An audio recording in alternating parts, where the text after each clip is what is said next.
Sir ನಮಸ್ಕಾರ, good morning. ಇದೊಂದು metalling ರಸ್ತೆ.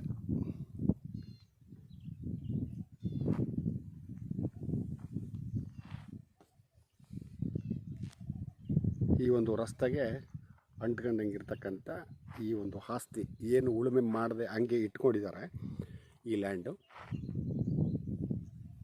ಈ ಒಂದು ರಸ್ತೆಗೆ ಭಾಳ ವಿಶಾಲವಾಗಿದೆ. ಹೆಚ್ಚು ಕಡಿಮೆ ಒಂದು 200 ಅಡಿ ಹತ್ತತ್ರ ಬರ್ತದೆ ಇದು ರೋಡ್ಗೆ. ಅಲ್ಲೊಬ್ಬರು ಸ್ಕೂಟ್ರಲ್ಲಿ ಹೋಗ್ತಾ ಇದ್ದಾರೆ ನೋಡಿ, ಅದೇ ಡಾಂಬರ್ ರಸ್ತೆ ನೋಡಿ. ಅಪ್ಪನ ಹತ್ತುತ್ತಾರೆ ನೋಡಿ, ಅಲ್ಲಿಂದ ಎಡಗಡೆಗೆ ಹೋಗ್ತಾರೆ ನೋಡಿ.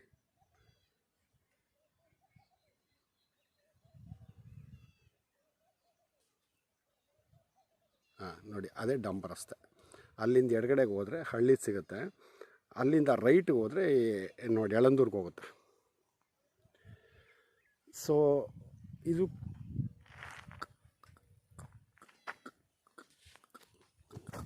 ಕಬಿನಿ ವಾಟರ್. ಇದು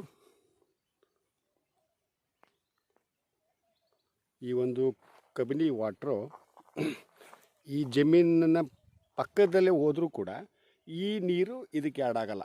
ಯಾಕೆ ಅಂದರೆ ಈ ಒಂದು ಆಸ್ತಿ ನೋಡಿ ಎತ್ತರದಲ್ಲಿರೋದ್ರಿಂದ ಈ ಒಂದು ಕಬಿನಿ ವಾಟ್ರ್ ಏನು ಹೇಳಿದೆ ನಾನು, ಇದು ಆ್ಯಡ್ ಆಗಲ್ಲ.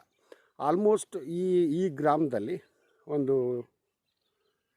80% ಎಲ್ಲ ಈ ಒಂದು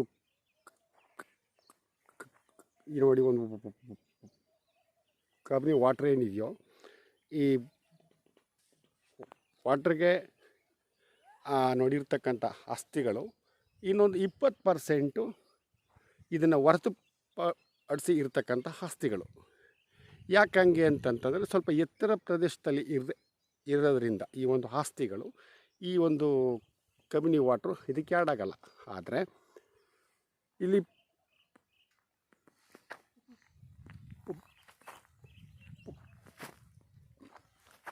ಲ್ಯಾಂಡ್ ಒಳಗಡೆ ಒಂದು 10% ಅಚ್ಚುಕಟ್ಟು ಮಾಡೋ ಅಂಥದ್ದಿದೆ. ಲ್ಯಾಂಡ್ ಒಳಗಡೆ ಈ ಒಂದು ರಸ್ತೆಗೆ ಅಚ್ಚುಕಟ್ಟು ಮಾಡೋ ಅಂಥದ್ದಿದೆ. ನಾರ್ತ್ ಸೌತು ಭಾಳ ಅಗಲ ಇದೆ. ರೋಡಿಂದ ನಿಂತ್ಕೊಂಡ್ರೆ ಲ್ಯಾಂಡು ಈಸ್ಟ್ಗಿದೆ, ರೋಡಿಂದ ಲ್ಯಾಂಡು ಈಸ್ಟ್ಗಿದೆ. ನಾರ್ತ್ ಸೌತು ಭಾಳ ವಿಶಾಲವಾಗಿದೆ. ಜೊತೆಗೆ ನಾನು ಆಗಲೇ ಹೇಳ್ದಂಗೆ ಈಗ ಈ ಲ್ಯಾಂಡ್ ಒಳಗಡೆ ಇದು ಸಂಪೂರ್ಣ ಬಂದು ಒಟ್ಟು 2.5 ಎಕರೆ ಇದೆ. 2.5 ಎಕರೆನಲ್ಲಿ 2 ಪಂಪ್ಸೆಟ್ಗಳು ಮಾಡಿ ಹಿಂದೆ ಈ ಒಂದು ರೈತರು ಯಾರಿದ್ದಾರೋ ಇವರು 2 ಪಂಪ್ಸೆಟ್ ಮಾಡಿ ಇಲ್ಲಿ ನೋಡಿ ಹಿಂದೆ ಎಲ್ಲ ಟಾಪ್ನ ಹಿಡ್ತಾಯಿದ್ರು. ಸೊ ಕಾಲಕ್ರಮೇಣ ಅವ್ರಿಗೇನೋ ನೋಡಿ ಏನೇನೋ ಇರ್ತದಲ್ಲ, ಹಾಗಾಗಿ ಅದನ್ನು ಹಾಗೆ ಇಟ್ಕೊಂಡ್ರು. ನೋಡಿ ಯಾಕೆ ಹಂಗೆ ಇಟ್ಕೊಂಡ್ರು ಇವರೇ ಇದನ್ನು? ಸಾಲ ಜಾಸ್ತಿ ಆಯ್ತು ಸರ್ ಅವ್ರಿಗೆ. ಓಕೆ, ಮಾಡೋಕ್ಕಾಗಲಿಲ್ಲ. ಓಕೆ, ಜಮೀನಲ್ಲಿ ಇಳುವರಿ ಬರಲಿಲ್ಲ. ಮದುವೆಗೆ ಎಲ್ಲ ಮಾಡಿದ್ರಲ್ಲ, ಆ ಕಡೆಗೆ ಆಗೋಯ್ತು ದುಡ್ಡು. ಓಕೆ. ಸರ್ ಇವರು ಇದೇ ಊರಿನವ್ರು. ಇವ್ರು ಹೇಳ್ತಾ ಇರೋ ಪ್ರಕಾರ ಏನಂತಂದರೆ ಆರ್ಥಿಕವಾಗಿ ಸ್ವಲ್ಪ ಹಿನ್ನಡೆ ಆಯಿತು ಅವ್ರಿಗೆ. ಹಾಗಾಗಿ ಅವರು ವ್ಯವಸಾಯ ಮಾಡೋದಕ್ಕೆ ಇಂಟ್ರೆಸ್ಟ್ ಪಡಲಿಲ್ಲ, ಹಾಗಾಗಿ ಅದನ್ನು ಹಾಗೆ ಇಟ್ಕೊಂಡಿದ್ದಾರೆ ಅಂತ. ಅದ್ರ ಜೊತೆಗೆ ನೋಡಿ ಇಲ್ಲೊಂದು ಆಪೋಸಿಟ್ ಲ್ಯಾಂಡ್ ಇದೆಯಲ್ಲ, ಅದು ಕೂಡ ಗೊತ್ತಿಲ್ಲ. ಆ ಲ್ಯಾಂಡು ನೋಡಿ ಇವ್ರದ್ದೇನೆ, ಆ ಲ್ಯಾಂಡು ಇವ್ರದ್ದೇನೆ. ಇನ್ನೂ ಒಂದು 10-6 ಎಕರೆ ಇದೆ ಅಂತ ಇವ್ರಿಗೆ. ಸ್ವಲ್ಪ ನೋಡಿ ಇರೋದ್ರಲ್ಲಿ ಅನುಕೂಲವಂತರು. ಬಟ್ ಆಸ್ತಿ ಇದೆ, ಬಟ್ ಆಸ್ತಿ ಇದ್ದರೆ ಇನ್ಕಮ್ ಇಲ್ಲ. ಈ ನೋಡಿ ಈ ರೀತಿಯಾಗಿದೆ. ಇದು ಕೊಳ್ಳೇಗಾಲ NH ಇದೆಯಲ್ಲ, ನರಸೀಪುರದಿಂದ ಕೊಳ್ಳೇಗಾಲಕ್ಕೆ ಹೋಗ್ತೀವಲ್ಲ ಹೈವೇಯಿಂದ ಸ್ಪಾಟ್ಗೆ ಒಂದು 2 ಆಗುತ್ತೆ ನೋಡಿ. ಅಕ್ಕಪಕ್ಕದವರೆಲ್ಲ ಕಬ್ಬು ಹಾಕ್ಕೊಂಡಿದ್ದಾರೆ ನೋಡಿ, ಈ ಲ್ಯಾಂಡ್ಗೆ ಅಟ್ಯಾಚ್ ಆದಂಗೆ ಕಬ್ಬು ಹಾಕ್ಕೊಂಡಿದ್ದಾರೆ ನೋಡಿ. ಎಲ್ಲರೂ ಪಂಪ್ಸೆಟ್ ಮಾಡ್ಕೊಂಡಿರ್ತಕ್ಕಂಥವ್ರೆ. ಅದ್ರ ಜೊತೆಗೆ ನೋಡಿ ಆ ಕಡೆನೂ ನೋಡಿ ಹಂಗೇನೆ ಇಲ್ಲಿ ಯಾರು ಕಬ್ಬನ್ನು ಹಾಕ್ಕೊಂಡಿದ್ದಾರೆ ಅವರೆಲ್ಲ ಈ ಕಬಿನಿ ವಾಟ್ರು ನೋಡಿ ಯಾಡಾಗದೇ ಇರತಕ್ಕಂಥ ಆಸ್ತಿಗಳಿವು. ಸೊ ಕಬಿನಿ ನೀರು ಯಾರಿಗೆ ಆಗ್ತಾ ಇದೆಯೋ ಅವರು ರೈಸ್ ಬೆಳೀತಾರೆ. ಈ ಕಬ್ಬನ್ನು ಏನು ಹಾಕ್ಕೊಂಡಿದ್ದಾರೆ. ಆಮೇಲೆ ಇನ್ನೊಂದು ಏನಂತಂದರೆ ಕಬ್ಬಿನ ಫ್ಯಾಕ್ಟ್ರಿ ಇಲ್ಲಿಗೆ ಭಾಳ ಹತ್ತಿರದಲ್ಲಿದೆ. ಕೊಳ್ಳೇಗಾಲಕ್ಕೆ ಹೋಗಬೇಕಾದ್ರೆ ಹಿಂದೆ ನೋಡಿ ಹಿಂದಕ್ಕಾದಂಗೆ ಇದೆಯಲ್ಲ. ಸೊ ಹಾಗಾಗಿ ಕಬ್ಬನ್ನು ವಿಶೇಷವಾಗಿ ಹಾಕ್ತಾರೆ. ಜೊತೆಗೆ ಗ್ರೌಂಡ್ ವಾಟ್ರ್ ಈಗಾಗಲೇ ಪಂಪ್ ಸೆಟ್ಟು 2 ಇದೆ.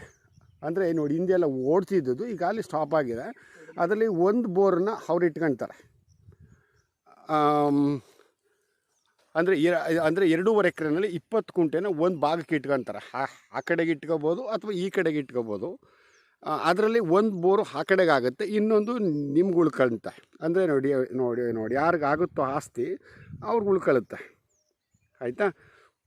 ಕೊಳ್ಳೇಗಾಲ ರಿಜಿಸ್ಟ್ರೇಷನ್ ಇದು. ಕೊಳ್ಳೇಗಾಲದಿಂದ ಬಂದರೂ ಕೂಡ ಒಂದು 17 ಆಗ್ಬೋದು. 17 ಆಗುತ್ತಪ್ಪ, 17 ಆಗುತ್ತೆ. ನರಸೀಪುರದಿಂದ ಬಂದರೂ ಕೂಡ 17 ಆಗುತ್ತೆ. ಸೊ ಹೈವೇಯಿಂದ 2 ಇಲ್ಲಿ ಯಾರೇ ತಗೊಂಡ್ರೂ ಕೂಡ ಇಲ್ಲೇ ಸ್ಟೇ ಆಗ್ಬೋದು. ಯಾಕಂದರೆ ಹಳ್ಳಿ ಭಾಳ ಹತ್ತಿರದಲ್ಲಿದೆ. ಇಲ್ಲಿ ಯಾವುದೇ ರೀತಿಯ ಕಾಡು ಪ್ರಾಣಿಗಳಾಗಲಿ ಅಥವಾ ಇನ್ನೊಂದಾಗಲಿ ಯಾವುದೂ ಇಲ್ಲ. ಇದೇ ಊರಿನ ರೈತರಿಂದ ಆಗ್ತಕ್ಕಂಥ ಆಸ್ತಿ, ಇವ್ರಿಗೆ ಪಿತ್ರಾರ್ಜಿತ ಆಸ್ತಿ ಇದು. ಸೊ ಇನ್ನೊಂದು ಏನಂದರೆ ಇದು ಸ್ವಲ್ಪ ಬ್ಲಾಕ್ ಸಾಯಿಲ್ ಆದರೂ ಅಗ್ರಿಕಲ್ಚರ್ಗೆ ಭಾಳ ಉತ್ತಮವಾದಂಥ ಮಣ್ಣಿದು. ಈಗ ಎಷ್ಟೋ ಕಡೆ ಇದೇ ಬ್ಲಾಕಲ್ಲಿ ಒಂಥರ ಉಪ್ಪು ಮಣ್ಣಿದೆ. ಇದು ಹಂಗಲ್ಲ. ನೀವೊಂದು 20 ಅಡಿ ಆಳ ಹೊಡೆದ್ರು ಈಗ ನೋಡಿ ಇವಾಗ ಏನಿದೆಯೋ ಅದೇ ಮಣ್ಣು ಸಿಗುತ್ತೆ ನಿಮಗೆ. 20 ಅಡಿ ಆಳ ಹೊಡೆದ್ರು ಕೂಡ ನಿಮಗೆ ನಾನು ಆಗಲೇ ಹೇಳ್ದಂಗೆ ರೋಡ್ಗೆ ಭಾಳ ನಾರ್ತ್ ಸೌತು ಭಾಳ ವಿಶಾಲವಾಗಿದೆ. ರೋಡಿಂದ ನಾರ್ತ್ ಸೌತ್ ಇರ್ತಕ್ಕಂಥ ಈ ಒಂದು ರಸ್ತೆಯಿಂದ ಲ್ಯಾಂಡ್ ಕಡೆ ಅಬ್ಸರ್ವ್ ಮಾಡಿದ್ರೆ ಲ್ಯಾಂಡು ಈಸ್ಟ್ಗೆ ಬರ್ತದೆ. ಸೊ ಸಂಪೂರ್ಣ ಲ್ಯಾಂಡ್ ಮಾತ್ರ ಸಮತಟ್ಟವಾಗಿದೆ. ಲ್ಯಾಂಡ್ ಒಳಗಡೆ ಸ್ವಲ್ಪ ಒಂದು 10% ಅಚ್ಚುಕಟ್ಟು ಮಾಡೋ ಅಂಥದ್ದಿದೆ. ಅದು ಬಿಟ್ಟರೆ ಏನಿಲ್ಲ. ಜೊತೆಗೆ ಅಕ್ಕಪಕ್ಕದಲ್ಲಿ ನೋಡಿ ಎಲೆಕ್ಟ್ರಿಕ್ ಕಂಬಗಳೆಲ್ಲ ಹೋಗಿದೆ. ಆಮೇಲೆ ಇವರು ಕೂಡ ಹಾಕ್ಸ್ಕೊಂಡಿದ್ದಾರಲ್ಲ ನೋಡಿ, ಹಿಂದೆ ಹಾಕ್ಸ್ಕೊಂಡಿದ್ದಾರಲ್ಲ. ಹಾಗಾಗಿ ಇವರು ಬಂದು ಎಕರೆಗೆ 25 ಲಕ್ಷ ಹೇಳ್ತಾರೆ. 1 ಎಕರೆಗೆ 25 ಲಕ್ಷ ಹೇಳ್ತಾರೆ. 2.5 ಎಕರೆನಲ್ಲಿ 20 ಕುಂಟೆ ಅವ್ರು ಇಟ್ಕೊಳ್ತಾರೆ. ಇನ್ನು 2 ಎಕರೆ ನಿಮಗಾಗುತ್ತೆ.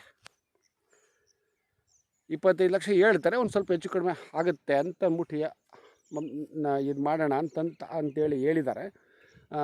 ಸಂಪೂರ್ಣ ಒಂದು ಉತ್ತಮವಾದಂಥ ಒಂದು ಆಸ್ತಿ. ಜೊತೆಗೆ ರೆಕಾರ್ಡು ಕೂಡ ಅಚ್ಚುಕಟ್ಟಾಗಿದೆ. ಒಂದು ಒಳ್ಳೆ ಇನ್ವೆಸ್ಟ್ಮೆಂಟ್ ಲ್ಯಾಂಡ್ ಅಂತ ನಾನು ಹೇಳಬಲ್ಲೆ. ಜೊತೆಗೆ ಹಳ್ಳಿಯಿಂದ ಬರೀ 1 ಕಿಲೋಮೀಟರಷ್ಟು ಅಂತರ ಇದೆ. Okay sir, thank you.